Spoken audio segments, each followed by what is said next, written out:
کیا آپ جانتے ہیں کہ رمضان میں ایک ایسی رات آتی ہے جو 1000 مہینوں سے بھی زیادہ افضل ہے؟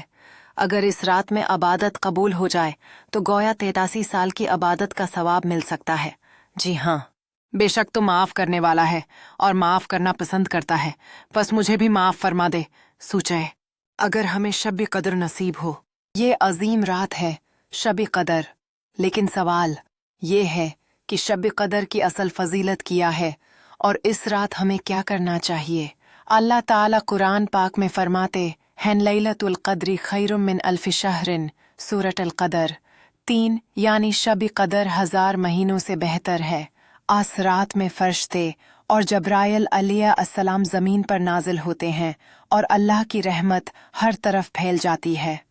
نبی کریم نے فرمایا جو شخص ایمان اور ثواب کی نیت سے شب قدر میں عبادت کرے اس کے پچھلے گناہ معاف کر دیے جاتے ہیں۔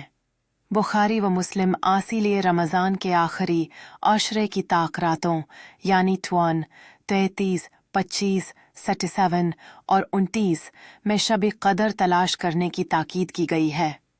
اس رات میں کیا کریں؟